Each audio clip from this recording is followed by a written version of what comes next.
Hi everybody, this is Colette Savage. You may have questions about framing some of the prints that you have bought from me.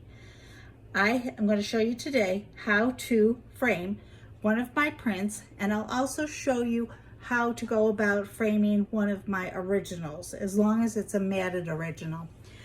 The instructions I'm going to give you today are solely for my prints and my originals. Other artists are going to do things differently, but I can at least tell you how to do it for my stuff. So the first thing that I have here is a frame. It's a fairly inexpensive frame, but I really love this frame because it always looks good in my opinion. It comes with a mat, it comes with glass, and it's a great size for what I'm doing. My prints and my not all of my originals, but a lot of my prints and originals are 8x10s, and they're in an 11x14 mat. So the size of the frame is going to be 11x14. This happens to be a print, and this one is an original. So let's get started. I'm going to start with the print first.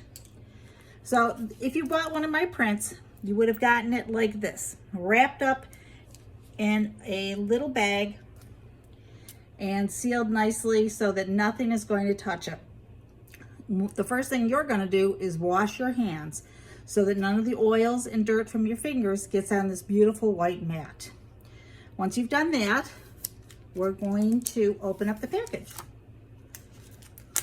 You just open it up like this. It's a nice little glue strip on here, and you can slip your print out of its bag.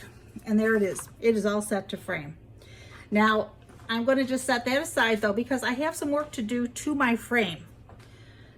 This frame, I'm going to flip it over on the other side, has, there we go, little tabs here that hold everything in place. What I have to do, excuse me, I have to open it up. And to do that, I'm going to take this relatively inexpensive kitchen knife, and I'm just going to push up all these little tabs. That'll allow me to gain access to the inside of the frame. Now, frames like this, you can get almost any place that sells arts and crafts stuff. In this case, I think I bought this at Michael's, Hobby Lobby. I don't know what in particular is close to where you are, but this has been really a wonderful frame for me. I'm going to pull off the back.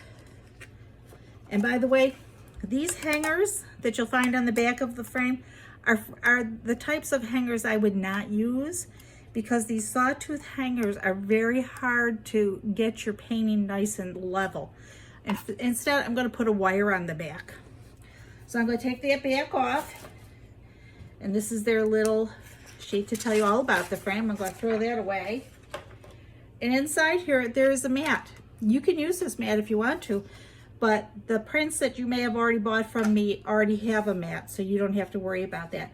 So I'm just going to set that aside. Now we have the frame. The frame is all set to go, really. The thing with this is I had to put in some holes here so that I could put the hangers on. The hangers that I use are like this. They're little D-shaped hangers, and they come with a screw. Some of them have 2 holes and they're much heavier, but this particular frame is not a heavy frame, so it doesn't call for really heavy hardware and hangers. So what I would do once I get this all taken apart, and there's the glass too, of course, I'm going to put these on. let me scoot this over so you can see it a little bit better.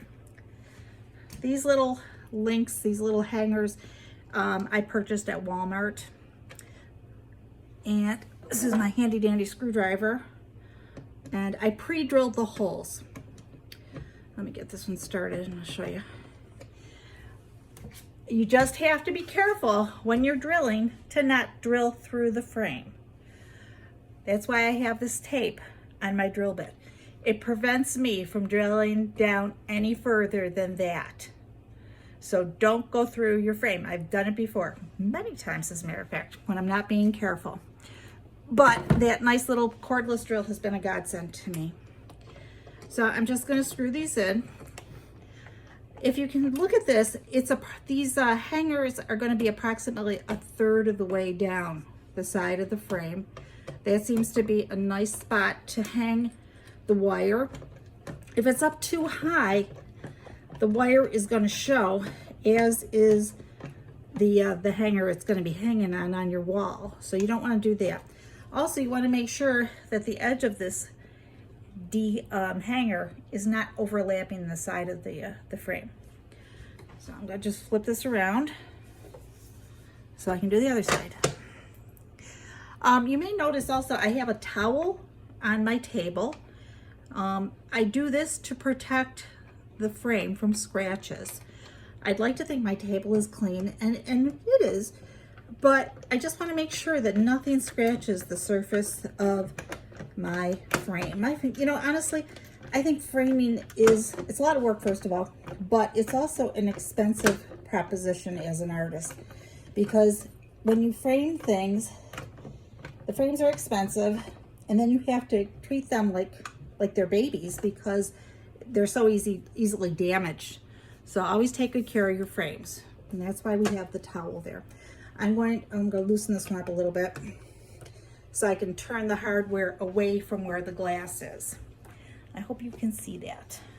So let me pull the glass out, and I have to clean the glass. My first inclination would be, let me get the Windex out. Don't waste your time with Windex. For some reason, that leaves streaks, so I don't use that anymore. I just use straight up alcohol. In this case, I'm pretty sure this is from Walmart, one of my favorite places, and I believe it's 70% alcohol. You don't want to get anything with a higher number because it's going to evaporate so fast that you really can't clean with it. So I'm just going to squirt a little bit on a rag. This rag happens to be a old flannel sheet I've had laying around, and now I'm just going to clean it. Although I'd like to think that these come from the store nice and clean, I can guarantee you they are not. And you want to make sure that you don't get your fingerprints on here too, because you don't want to make the situation worse. So that's why you wash your hands before you even start. So I've got one side cleaned and probably pretty well polished, and I'm going to do the same thing to this side. Just make sure you get all the dirt and all the fingerprints and all the smudges off of there, because you know you're going to the trouble to do this. You want to make sure it looks good. All right, so now my glass is ready to go back into the frame. And just be careful. Try not to cut yourself, because if you know anything about framing, I guarantee you know about cutting your fingers. You don't want to see that. Okay. I'm going to turn this around so that it's going in the right way. Okay. So now this is going to be the top, because my hangers are up closer to the top of the frame. And here is my print, all ready to go. Isn't it so lovely? I want to make sure that I'm putting it in here the proper way. I want to make sure that the top of the painting is at the top of the frame. So let's put it in. And it's all set, except for now it needs a backer. And what I'm going to do is I'm going to take the old backer that was originally on here, and I'm going to put it in place. But I want to make sure that there's not a huge gap anywhere. I want to make sure this is about evenly distributed in here. And I want to make sure that this is not too far in. I want to make sure it's at a nice depth. And I'm going to take my handy dandy kitchen knife again, and I'm going to press these down. I mean, this is a pretty simple process, but I think people are just nervous about it, doing it themselves, but it's actually very simple. Just need a few tools. So I've pressed those down. I'm also going to use the handle of the knife to just make sure it's nice and in there, nice and tight. If you notice, the hanger here is now down toward what's going to be the lower part of the painting when it's hung up there, or the print. And I do that so that it doesn't get entangled with the wire. And I don't want to, when I go to hang this up, I don't want to get mixed up with where the wire is versus where the hanger is, this hanger. So we are all set with that. It's all nice and closed. Now, the one thing I want to do before I go any further is I want to turn it over and make sure that there's no dust in here, because it is maddening to go to this much trouble and to find little specks of dust and dirt or hair, if you have pets, sorry, in here. And in fact, there's a little speck over here. Let me just show you where it is. You probably can't even see it here in the video, but it's there. I don't think it's on the outside. Nope, it's on the inside, as of course. So I'm not gonna take it apart right now because I'm gonna take this apart later anyway, but I wanna continue to keep moving forward. Let's assume that there is no dirt, no specks of anything inside the mat. And the next thing I wanna do is I wanna put a wire on here. This is a multi-strand picture hanging wire, and I'm gonna just turn these around so that they're facing the center. I also want to tighten these up a little bit to make sure that they're not going to be flopping around. Just a quick little turn of my screwdriver. There we go. And now I want to put the wire in here. I'm just going to put it in one side, and then I'm going to put it in the other. And I'm going to kind of center it a bit. But I want to leave a little bit of room here because I want to make sure that this can be hung up like this. So I'm about halfway here. And so I'm going to crimp over my wire, and now I'm going to twist it upon itself to keep it from coming off. In the case of this wire, I cut this wire approximately twice as long as the space here between the two hangers. That will give me enough wire to twist and to make sure that it doesn't slide off the wire. So I get to a point like about this far along, and then I double back. And I know there are other ways to do this. I'm not a professional framer by any stretch, but this works good for me. And so I'm going to bring it all the way back, as close as I can anyway. And now I'm going to crimp it down with a pair of pliers because I don't want any loose edges sticking up, because I don't want to snag or cut myself on these wires. These wires are miserable and you get cut on them. Another way to ensure that nobody gets caught on the end of that wire is to take some tape and to just tear off a piece of tape and wrap it around where the raw edge of that wire is. Just like that. And now, if you're hanging it, you don't have to worry about hurting yourself, or if you're hanging it for a show, whoever is hanging it is not going to get hurt. I'm going to do the same thing with this side. Make sure you can see it. There we go. I'm going to wrap my wire around my wire until I'm a few inches from the end, and then I'm going to double back, go back the opposite way.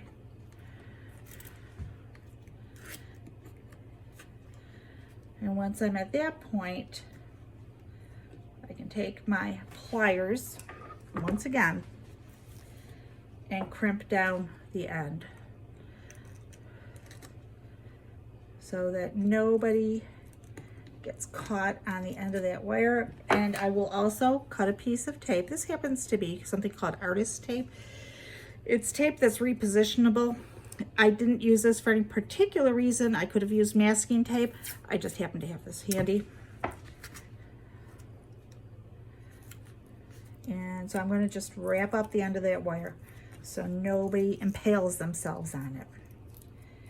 And push it down nice and snug. And so you can see where the wire is going to be and where it's going to hang. And now I'm going to flip it over so you can see it. So there it is, all framed up, looking pretty nice, I think.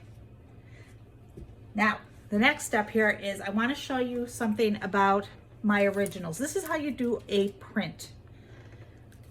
Doing an original is very similar to this, but there's one major difference. Of course, it's an original. The pastel dust is right there, right where you could touch it if you wanted to, but we don't want you to because then you'll ruin it. And by the way, if you buy one of mine and you accidentally touch the surface of it and want to have it repaired, talk to me and I'll see what I can do for you. Now, let me open this up so you can see what this is like. Don't be afraid of these things. They're not scary. I package them in such a way that you can pretty much do this yourself without any trouble at all. Oh, also, I do give framing instructions for originals inside the package. Also, just so you know, this particular video is going to be posted up on YouTube, and I will share the QR code to my YouTube channel, so that if you have questions, you can go to my YouTube channel and check it out and get some information. Okay, so if you notice with this, notice with this particular original, it's shiny. Do you see that? That's because it's still covered in plastic. I took the bag off, and if you look in here, but this is only true with my pastels, I don't know how other people do it. This particular painting is covered with a sheet of plastic. You see how cool that is? So what you're really looking at when you purchase this, you're looking through two sheets of plastic, this piece of plastic as well as the plastic of the bag. Now, the beautiful thing about pastels is that beautiful powdery kind of a surface. So this is here solely to protect it. Do you see me doing this? You can't do that once I take this off. You just can't. But in the meantime, if I were going to frame this, I would take this off and throw it away. Whoops, bumped my camera stand here. I would just pull this off very carefully and pull off this corner too. Now, this painting is ready to be framed in a frame like this, or in a frame of your choosing. So it's really not hard. Now at this point, I can't touch the surface of this pastel painting because it will be ruined. I'm not going to jar it around either because some of that dust is going to fall off. So at this point, you got to be really careful. But you can still frame it just the way I framed the print. Okay, I hope that answers a lot of questions that I seem to get from people quite often about framing. If you have questions, you can always send me an email. I'm always available via email, and I'm very happy to talk to you about it. I hope that you've enjoyed watching this, and I hope you buy more pastels, original pastels from me and from many of my other artist friends out there. And if not, buy a print. Support your local artists. Thank you. Bye.